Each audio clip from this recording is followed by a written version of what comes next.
Bonjour à toutes et tous. Au cours de cette séance, nous allons corriger les exercices du chapitre 19 sur les transformations nucléaires. Alors au moment où j'enregistre cette capsule, les épreuves de SP ne se sont pas encore déroulées. J'espère qu'elles se sont bien passées pour vous toutes et tous. Alors on commence par les traditionnels QCM. Donc on commence par vous parler d'un atome radioactif. On vous dit qu'il se désintègre pour gagner en stabilité, donc c'est la réponse C. Les noyaux des atomes radioactifs sont instables du fait d'une interaction forte qui ne permet plus de maintenir la stabilité du noyau, et donc le noyau de l'atome radioactif se désintègre pour former un noyau plus stable. Alors parfois il faut plusieurs désintégrations successives pour arriver à un noyau stable. L'équation de réaction correspondant à une désintégration alpha, donc lors d'une désintégration alpha, on produit un noyau d'hélium 4.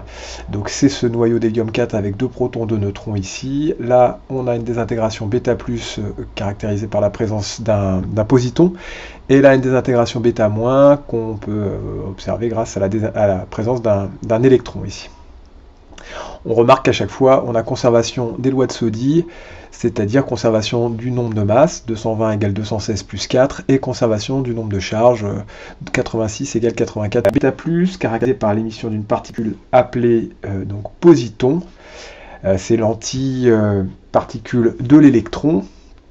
La seule radioactivité ne modifiant pas la charge du nuage électronique, rayonnement gamma, plutôt que par les radioactivités gamma, c'est le rayonnement gamma, rayonnement qu'on observe lorsque l'office est produit dans un état excité. Eh bien, il repasse son état excité à fondamental en émettant un rayonnement électromagnétique dans le domaine des ondes gamma, donc toute petite longueur d'onde et donc très grande énergie. C'est le rayonnement électromagnétique le plus énergétique. Exercice 2. L'activité radioactive correspond à 2 désintégrations par seconde, donc par unité de temps, réponse A ici. L'activité A d'un échantillon est liée au nombre de désintégrations n par la relation, donc c'est le nombre de noyaux désintégrés par seconde, donc c'est à l'opposé de la dérivée nombre de noyaux par temps, donc réponse B ici. Et le temps de demi-vie, c'est la durée au bout de laquelle la moitié des noyaux radioactifs initialement présents se sont désintégrés, donc celui-ci, ce temps de demi-vie, eh bien, il reste le même, quelle que soit la masse de l'échantillon. Réponse C. Vous aviez aussi les 3 premières questions de l'exercice 3. Le nombre de noyaux radioactifs dans un corps humain mort eh bien, diminue au cours, puisque c'est intègre, et leur nombre diminue. Et le nombre radioactif, comme je viens de vous le dire, c'est le nombre lequel le radioactif disparaît. Si ton demi est trop petit par rapport à la durée de l'objet à dater, eh bien, il nous restera plus suffisamment de noyaux radioactifs pour pouvoir les détecter et donc pouvoir dater l'objet. Donc au bout de vie, il reste la moitié du nombre initial de noyaux actifs. Au bout de 2 demi-vies, 3 demi-vies, un 8e, 4 demi-vies, un 16e, 5 demi-vies, un 32e. Il ne reste plus que 3% de ce qu'on avait au départ. Ça commence à être compliqué pour détecter et donc pour dater l'objet. Donc la correction. Exercice 5, on vous demandait le type de radioactivité. On reconnaît ici l'électron avec son nombre de charges négatif. Et donc on a une désintégration bêta-. Là encore, conservation du nombre de masse, 145 égale 145 plus 0, et conservation du nombre de charges, 59 égale 60 moins 1. Et donc la particule émise, c'est l'électron. Donc là, on a la conservation des nombres de charges, nombre de masse, qu'on appelle le respect des lois de Soddy, SO2DY. Ensuite, le titane, 53, un noyau radioactif qui se désintègre en émettant un électron. Il possède un temps de demi-vie de 32 secondes. L'équation de désintégration du titane, eh bien, donc le titane 53, il faut déjà repérer dans la classification son numéro atomique. Donc c'est 22 ici. Donc on a un nombre de masse de 53 et un numéro atomique de 22. On sait qu'on va émettre un électron et on sait aussi qu'on a conservation des nombres de masse et des nombres de charges. Donc l'électron, son nombre de masse c'est 0, son nombre de charge c'est moins 1, ce qui signifie que la particule chargée aura un nombre de masse de 53. Elle aura un nombre de charge de 23, puisque 23 moins 1 c'est égal à 22, et donc on cherche dans la classification périodique l'élément dont le numéro atomique est Z égale 23, c'est le vanadium. Et donc là, l'équation de désintégration, ben, vous l'avez ici. Alors, pour calculer la constante radioactive lambda du titane, hop, on va faire une petite manip ici. Je vais préparer ça là. Donc, j'espère que c'est bien lisible. Il y a une relation qui existe entre le nombre de noyaux radioactifs et puis la constante de radioactivité, lambda. Et donc, on va faire le lien entre cette constante de radioactivité lambda et la demi-vie. Donc, le nombre de noyaux radioactifs à T1,5, c'est égal au nombre de noyaux initialement présents, exponentielle moins lambda T1,5. Donc, on reviendra là-dessus sur l'expression sur la solution de cette équation différentielle. Quand on est à T1,5, eh bien, le nombre initial de noyaux radioactifs a été divisé par 2, donc N0 sur 2. On simplifie par N0 des deux côtés, donc on élimine les deux N0 ici, donc là, hop, j'élimine. Il me reste exponentielle moins lambda T1,5 égale 1,5. Pour extraire ce qui se trouve à l'intérieur de l'exponentielle, je vais utiliser la fonction réciproque de l'exponentielle qui est le logarithme népérien. Donc logarithme népérien d'exponentielle moins lambda T1,5, ça va être le logarithme népérien de 1,5. Donc logarithme népérien d'exponentielle moins lambda T1,5, c'est lambda T1,5, puisque logarithme et exponentielle sont deux fonctions réciproques. Donc moins lambda T1,5 égale ln de 1,5, donc égale ln de 1 moins ln de 2, donc ça nous fait moins ln de 2. Donc lambda T1,5 égale ln de 2, ce qui veut dire que T1,5 égale ln de 2 sur lambda, ou lambda égale ln de 2 sur T1,5. Donc cette démonstration ici, il faut savoir la faire. Alors, je vais une partie de ma démonstration, vous ne voyez pas très bien, parce que je bougeais mon crayon et il n'y avait plus rien à l'écran. Alors, je reviens sur l'exercice. Donc, on a un lien maintenant entre T1,5, ln de 2 et lambda, la constante radioactive. Donc, on a vu lambda égale ln de 2 sur T1,5. Et donc là, après, il n'y a plus qu'à faire l'application numérique. Ici, T1,5 est donné en secondes, donc lambda sera en seconde moins 1. Donc exercice suivant, c'est l'exercice 11. Donc une chaîne de désintégration radioactive, je vous ai dit que pour passer d'un noyau radioactif à un noyau stable, eh bien, il fallait parfois plusieurs désintégrations successives pour arriver au noyau stable. Donc là, on a un exemple ici. Le thorium, désintégration alpha, puisqu'on a émission de la particule d'hélium 4. On passe au radium, qui est lui-même radioactif. Ce radium va se désintégrer en émettant une particule. Cette particule, eh bien, on observe que c'est un électron, puisque son nombre de masse, c'est 0 et son nombre de charge, c'est moins 1. Donc on a une désintégration ici bêta-. Là, il se transforme donc ce radium en actinium, Ac. L'actinium se désintègre lui aussi en bêta-, puisqu'on forme un électron en thorium. Le thorium se désintègre en radium. Alors, petit astérisque, je vais vous en parler tout de suite. Et donc là encore, là c'est une désintégration alpha, puisqu'on émet un noyau d'hélium. Le radium, donc l'astérisque signifie que le radium est émis dans un état excité. Il va revenir dans son état stable en émettant une onde électromagnétique. Donc on a un rayonnement gamma qui va être produit. Et donc le radium, dans son état fondamental, plutôt que stable, d'ailleurs c'est un état fondamental, et pour autant le noyau est toujours radioactif. Donc désintégration alpha ici, transformation en radon. Le radon radioactif va se désintégrer par une désintégration bêta+, puisqu'on voit la présence d'un positon, en astate, lui-même dans son état excité. L'astate revient dans son état fondamental en émettant un rayonnement gamma. Et voilà. Vous avez le détail ici dans la correction, qui est jointe via le NT. Alors, on arrive à l'exercice 13, le diagramme de Segré qui permet de lister les différents types de radioactivité, différents types de radioactivité suivant les noyaux. Donc on a les vallées de stabilité, on a les désintégrations bêta-, bêta+, alpha. Donc sur les 3000 isotopes qu'on a, on en a 10% de stable à peu près, donc 10% dans la vallée de stabilité. Les autres se désintègrent, soit en désintégration alpha, bêta- ou bêta+. Donc là, on s'intéresse aux aux isotopes de l'azote. Donc première question vous demande de définir le terme isotope. Donc deux noyaux sont isotopes s'ils ont le même numéro atomique Z, mais un nombre de nucléons A différent. Ensuite, on vous demande de donner la composition du noyau de chaque isotope de l'azote. Donc à chaque fois, on aura 7 protons. Le numéro atomique 7, ici, c'est le nombre de protons du noyau. À chaque fois, on en a 7. Et là, donc pour l'azote 17, 10 neutrons. L'azote 16, 9 neutrons. L'azote 15, 8 neutrons. L'azote 14, 7 neutrons. L'azote 13, 6 neutrons. L'azote 12, 5 neutrons. On vous demande...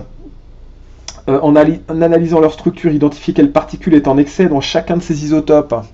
Eh bien, pour l'azote 17 et l'azote 16, nous aurons le nombre de neutrons en excès. On a 10 neutrons et 9 neutrons pour 7 protons.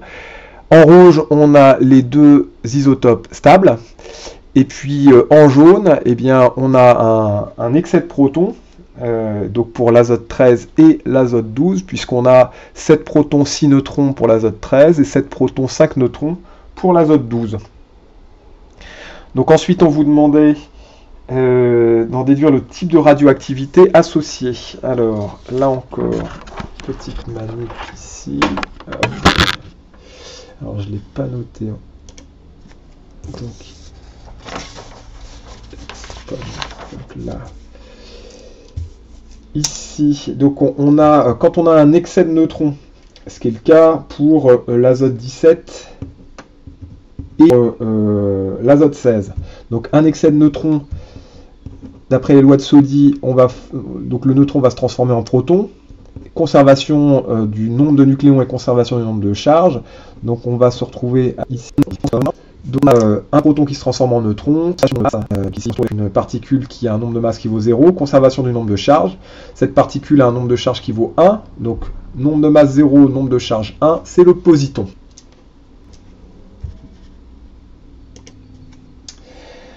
Ensuite, on vous demande d'expliquer le fait que les isotopes d'azote 14 et 15 représentent près de 100% des atomes d'azote présents sur Terre. Eh bien, les autres noyaux étant radioactifs, ils disparaissent, ils se désintègrent, et donc les noyaux 14 et 15 sont des noyaux stables, et donc c'est ceux qu'on trouve majoritairement sur la Terre. Alors ensuite on vous dit pour l'exercice 17 qu'un patient reçoit 30 nanogrammes de phosphore 32 radioactif de type β-, les émissions gamma émises par les noyaux fils du phosphore 32 permettent d'effectuer une radiographie. Donc désexcitation du noyau fils, et donc il fallait écrire l'équation de cette désexcitation. Donc là, en fait, on a émission d'un rayonnement gamma. Donc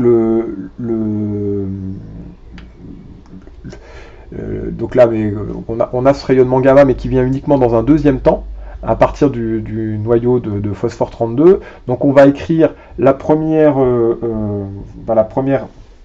émission radioactive, donc la première désintégration radioactive, qui va être une désintégration β-, donc avec émission d'électrons, et puis ensuite le noyau fils va être produit dans un état excité, et donc il va se désexciter en émettant un rayonnement électromagnétique d'onde gamma. Donc ça vous donne ici pour la désintégration β-. Là, on met l'astérisque pour indiquer qu'on est dans un état excité. Et puis, émission à l'action de le noyau va être égal à la quantité de matière fois la constante d'Avogadro. Cette quantité de matière, c'est aussi petit m sur grand. Donc, nous avons la masse de phosphore 30 nanogrammes qui nous est fournie. La masse molaire est également fournie. Donc le nombre de noyaux qui va être quantité de matière fois constante d'Avogadro, donc on se retrouve avec petit m fois la constante d'Avogadro sur la masse molaire, 30,9 fois 6 de 10 puissance 23 sur 32, ce qui nous donne 5,6 10 puissance 14 noyaux ici. Alors ensuite on vous demande de déterminer la date à laquelle 99% des noyaux se sont désintégrés. Donc on sait que la solution de l'équation différentielle qui suit l'évolution de la population de noyaux radioactifs, alors on va peut-être revenir un tout petit peu là-dessus aussi. Hop, je reviens avec la diffusion de la webcam. Voilà. Donc ici, on a l'établissement de l'équation différentielle, donc qui nous dit que eh bien, le nombre de noyaux radioactifs désintégrés est proportionnel au nombre de noyaux qu'on avait initialement et puis à la durée. Donc ce qui nous permet d'écrire que la dérivée du nombre de noyaux présents par rapport au temps est égale à moins lambda n. Donc d de n sur dt plus lambda n égale 0. Pour la solution, eh bien, on se réfère aux mathématiques. On a une équation différentielle du premier ordre, y' plus ay égale b. La solution en maths, c'est y égale k exponentielle moins ax plus b sur a. On procède ensuite par identification. Y, c'est n, x, c'est t, a, c'est lambda, b, c'est 0, et donc b sur a, ce sera 0. Ce qui fait que la solution est du type n égale k exponentielle moins lambda t. Pour trouver k, cette constante d'intégration, on se place aux conditions initiales. Donc à t égale 0, n égale n0. n0, c'est la population initiale de noyaux radioactifs. Donc, qui est la fonction logarithme népérien. Donc on isole le terme en exponentielle. Exponentielle de moins ln de 2 sur t1,5, t sera égal à n sur n0. Donc n sur n0, eh bien, ça va nous faire 1% ici, puisqu'il y a 99% qui est désintégré, donc ce qui nous reste, c'est juste... donc on passe au logarithme népérien de chaque côté, donc il nous reste moins ln de 2 sur t1,5 fois t égale ln de n sur n0. Et donc ensuite, eh bien, on isole t. Donc ça va nous faire t1,5 sur ln de 2, le tout fois moins 1, puisqu'on a le moins ici. Donc qui permet d'avoir cette expression ici. Donc n sur n0, ça nous faisait 1%. Donc là, ou alors, ou alors n égale 100 n0. Et donc ce qui nous permet d'avoir t égale t1,5 ln200 sur ln de 2. On remplace ici par t1,5 par sa valeur. Cette valeur, elle nous est donnée en jours. Donc comme t1,5 est donné en jours, eh bien la durée on l'obtiendra aussi en jours. Donc 94,74 jours. Donc au bout de 95 jours, 99% de la population initiale de noyaux radioactifs a disparu. Alors ensuite, on vous dit que dans une nappe phréatique, on a une contamination au radium-226 mise en évidence. Donc les analyses montrent qu'il nous reste 8 10 puissance 13 noyaux par mètre cube et que l'activité volumique maximale autorisée est de 1000 becquerels par mètre cube. L'activité, c'est l'opposé de cette dérivée du noyau radioactif, juste lambda n. Ici, A, c'est un nombre de désintégration par seconde, ce qui veut dire que T1,5, il faut impérativement l'exprimer aussi en secondes. Donc on exprime T1,5 en secondes, là il nous est donné en années. T1,5, on nous dit que c'est égal pour le radium à 1600 années. Donc on convertit tout ça en secondes, 1600 années, donc 1600 fois 365,25 pour les années bissextiles, fois 24 fois 3600. Et donc on se retrouve avec le nombre de noyaux radioactifs maximum qui est tolérable pour qu'on passe sous ce niveau de 1000 désintégrations secondes par mètre cube, 1000 becquerels par mètre cube, qui est la valeur qui nous est imposée ici, l'activité volumique maximale. Donc on a trouvé que le nombre maximum de noyaux radioactifs par mètre cube était de 7,3 10 puissance 13 noyaux par mètre cube. Et donc on va pouvoir comme ça déterminer au bout de combien de temps, eh bien, il ne nous restera plus que ce nombre de noyaux radioactifs là. Nous, on connaît le nombre, on peut déterminer le nombre initial. Et donc on sait au bout de combien de temps, on cherche au bout de combien de temps on va atteindre ce nombre qui nous permet d'avoir une activité de 1000 becquerels par mètre cube. C'est 7,3 10 puissance 13 ici. Donc là on a n, ça on le connaît. N0, on l'a également, puisqu'on sait au départ qu'on a 8,01 10 puissance 13 noyaux par mètre cube. Donc on sait qu'on doit atteindre 7,3 10 puissance 13 noyaux par mètre cube. Donc là, on n'a plus qu'à utiliser la solution de l'équation différentielle. Donc on a n, on a n0, il nous manque t. Lambda, on va l'avoir grâce à t1,5 qui nous est fourni. Donc le t1,5 ici, 1600 ans pour le radium. Donc on n'a plus qu'à extraire de l'exponentielle le temps. Pour ça, on va utiliser le logarithme népérien, la fonction réciproque de la fonction exponentielle. Et donc T égale 1 sur lambda, ln de n0 sur n. On connaît n0, on connaît n. On remplace lambda par ln de 2 sur t1,5. Là, on peut laisser t1,5 en année, et on aura le résultat en année. Donc au bout de 210 ans, l'eau de la nappe phréatique ne sera plus contaminée. Alors, on vous parle maintenant d'une tête pour tomographie par émission de positons. Donc la tomographie par émission de positons, elle exploite le fait que certains noyaux radioactifs émettent des positons. Et donc ces positons, c'est l'antiparticule de l'électron. Donc en rencontrant lors de la désintégration, quand le positon rencontre un électron, il émet un rayonnement gamma. Pour être plus précis, en fait, il émet 2 photons gamma qui ont même direction. Et donc, grâce à des gamma caméras, on va pouvoir localiser l'endroit où ce noyau radioactif s'est posé. Donc, alors, il y a plusieurs types de tomographie par émission de positons. Alors, je suis pas médecin, je ne connais pas grand-chose, mais de ce que j'ai lu, l'une qu'on peut utiliser, c'est celle dans laquelle on remplace dans une molécule de glucose un atome par un atome de fluor 18.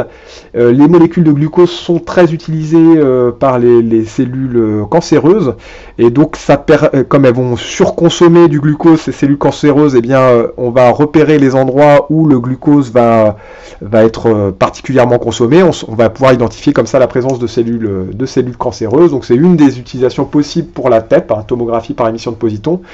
Donc ces molécules de glucose vont se fixer aux endroits où on a des cellules cancéreuses, entre autres. Et donc là, le fluor va se désintégrer en émettant un positon. Ce positon va rencontrer un électron. Annihilation, puisque on a de la matière qui va rencontrer de l'antimatière. Donc l'ensemble va former un rayonnement gamma, donc en l'occurrence deux photons gamma qui vont partir dans des sens opposés, donc même direction mais sens opposés, et la gamma caméra qui entoure le patient va permettre de cerner l'endroit où on a une émission importante de ces photons gamma, et donc on va avoir une image qui va être utile pour les médecins pour diagnostiquer voilà, par exemple un cancer, ou aussi j'ai vu que c'était utilisé pour identifier la position des plaques amyloïdes qui sont un symptôme de la maladie d'Alzheimer. Voilà.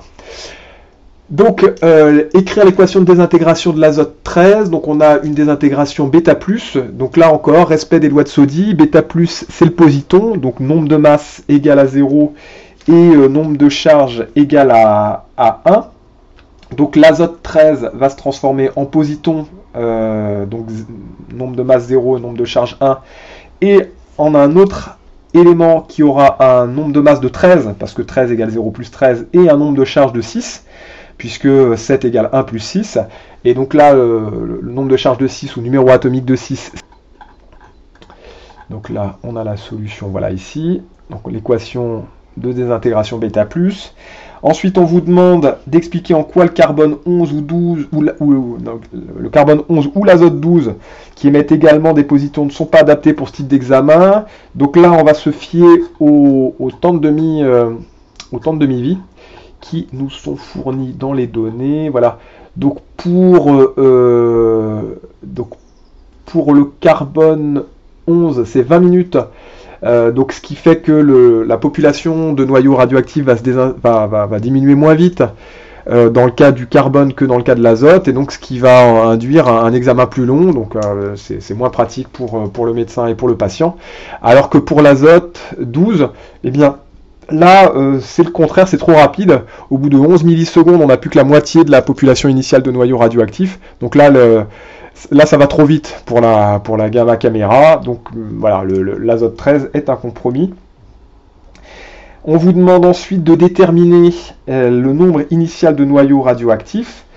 Eh bien, on sait qu'on introduit 6 microgrammes d'azote ici. Donc là, on va utiliser le lien qui existe entre la quantité de matière, le nombre de noyaux et la constante d'Avogadro. Petit n égale grand N sur Na, donc grand N égale petit n fois Na. La quantité de matière, c'est petit m sur grand M. On a la masse molaire qui nous était fournie dans les données. Donc on avait la masse molaire ici, donc on n'a plus qu'à faire l'application numérique. Quantité de matière égale, nombre de noyaux plutôt égale quantité de matière fois constante d'Avogadro. On remplace la quantité de matière par petit m sur grand M, et on a le nombre de noyaux. En déduire l'activité correspondante, on a vu que l'activité était égale à lambda fois le nombre de noyaux. Lambda, c'est ln de 2 sur t1,5. On a t1,5. Attention ici, t1,5, on l'exprime bien en secondes, puisque l'activité, c'est un nombre de désintégrations par seconde. Le becquerel, c'est un nombre de désintégrations par seconde. Donc attention ici à bien mettre t1,5 en secondes. Là, il nous était fourni en minutes, donc on multiplie par 60. Et donc, on a l'activité initiale, 1 Tera-becquerel, ou 3,2 10 puissance 14 becquerel. Alors ensuite, vous aviez un tableau qui vous permettait de tracer l'évolution de l'activité en fonction du temps. Donc avec juste une valeur manquante, le 320 ici, qu'on vient de déterminer. Et donc les autres valeurs étaient fournies. Donc vous obteniez un graphique qu'on a là, avec l'activité en fonction du temps. Vous deviez définir et déterminer le temps de demi-vie. Donc le temps de demi-vie, c'est la durée au bout de laquelle la moitié des noyaux radioactifs initialement présents se sont désintégrés. Et ça correspondra aussi à la durée au bout de laquelle l'activité est divisée par 2. Donc là, on se met à A0 sur 2, donc à 160.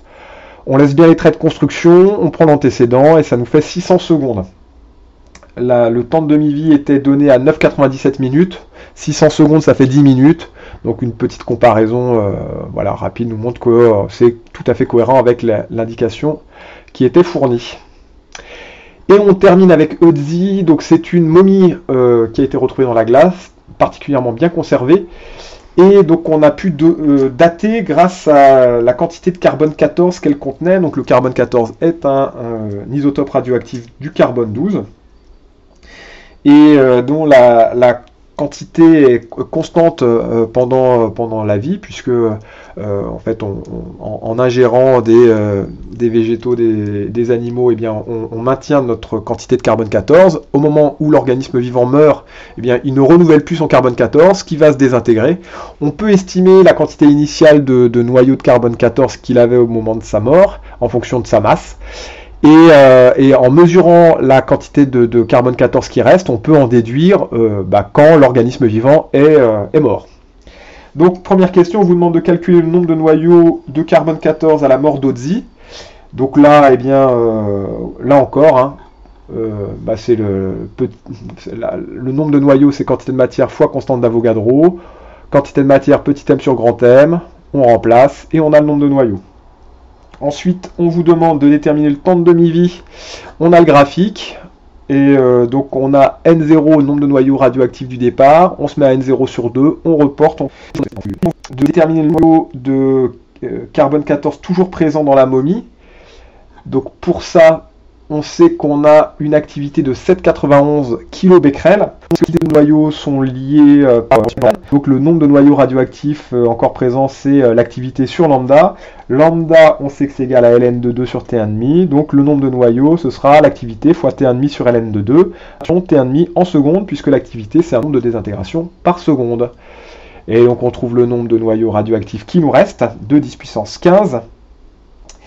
En déduire l'âge d'Ötzi, et bien là, alors avec le graphique c'est pas possible, hein, parce que là on n'avait pas de graduation. Donc on va utiliser la solution de l'équation différentielle, n égale n0 exponentielle moins lambda t.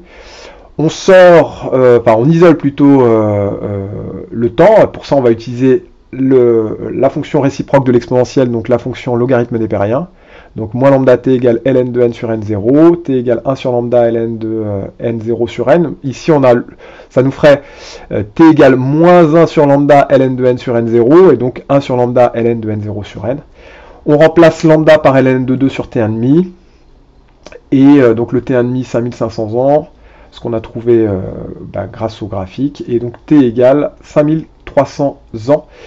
Ici, donc on a le N0 qu'on a déterminé au départ, le N, donc grâce à l'estimation de la quantité de carbone 14 qu'on avait au départ, 90 nanogrammes au vu de sa masse. Le N, on a obtenu grâce à son activité, et donc on trouve 5300 ans. Alors évidemment, ce résultat est la quantité impressionnante, on a carbone 14. Donc voilà, on a une valeur, un bon ordre de grandeur, mais il faudrait des valeurs plus précises pour T1,5 en particulier, et puis peut-être une estimation plus précise du nombre de noyaux radioactifs initialement présents. Voilà, on arrive au bout de ces exercices. J'espère avoir été à peu près clair. Bonne journée et à bientôt.